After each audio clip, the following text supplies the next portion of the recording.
நிம்மதியாக வாழ புத்தர் சொன்ன 10 முக்கியமான வழிகள். ஆசையை கட்டுப்படுத்தும் பழக்கம். புத்தர் கூறுகிறார், ஆசைதான் துன்பத்தின் வேராகும்.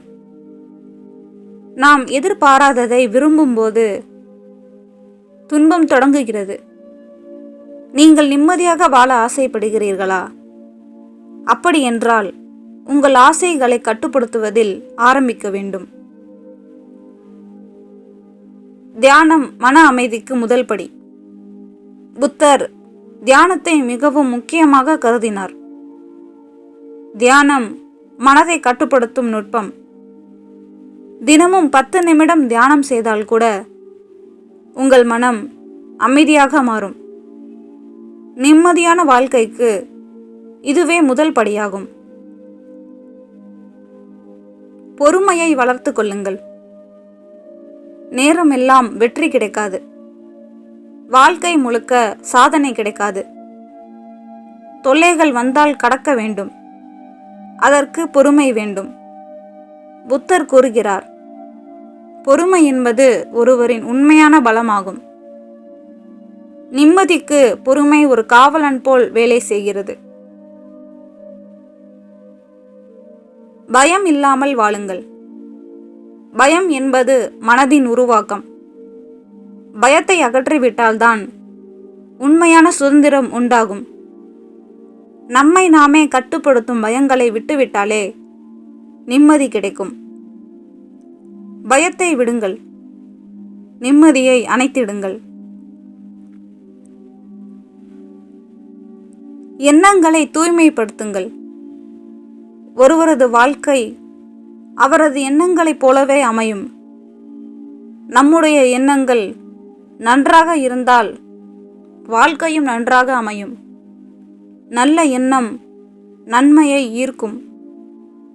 தூய எண்ணங்கள் நிம்மதியான மனம்.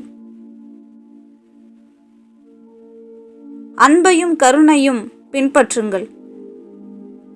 நம்மை சுற்றியுள்ளவர்கள் மீது அன்பு காட்டுங்கள். தவறுகள் செய்தவர்களிடமும் கருணையுடன் நடந்து கொள்ளுங்கள். ஒருவரை வெல்வது கடுமையால் அல்ல, கருணையால். நம்முடைய கருணை நம்மை நிம்மதிக்கு நெருக்கமாக்கும். சொற்களை ஆராய்ந்து பேசுங்கள். ஒரு வார்த்தை நிம்மதியையும் அளிக்கலாம், அமைதியையும் உருவாக்கலாம். பேசும் முன் 3 கேள்விகள் உங்களுக்குள்ளே கேளுங்கள்.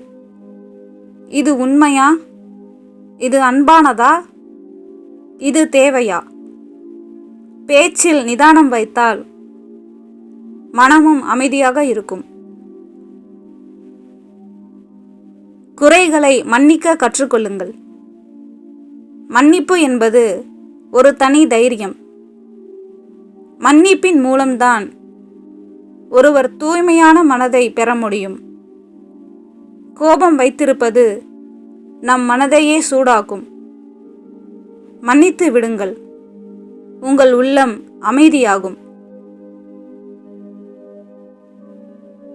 இன்று மட்டும் வாழுங்கள். நமக்கு வரும் நாட்கள் யாருக்கும் தெரியாது. கடந்ததை விட்டுவிடுங்கள். எதிர்காலத்தை கைவிடுங்கள். இன்றைய நாளில் கவனம் செலுத்துங்கள். இன்றே வாழுங்கள். அதுதான் உண்மையான நிம்மதி. நேரம் செலவிடுவது பற்றிய எண்ணமே மன அழுத்தம் தரும்.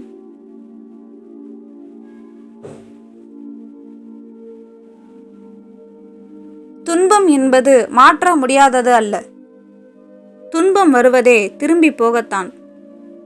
நிலைத்தது ஒன்றுமில்லை.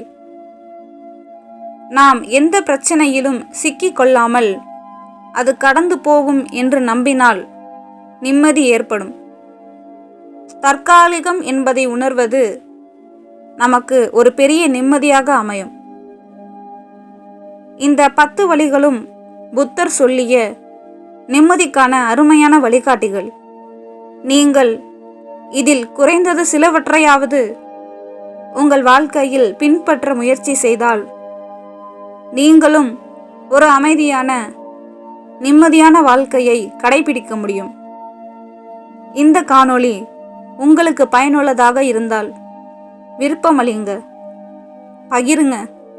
இணைந்திடாதவர்கள் நம்ம பயணத்தில் நீங்களும் இணைந்திடுங்கள். இன்னொரு காணொளியில் சந்திக்கலாம்.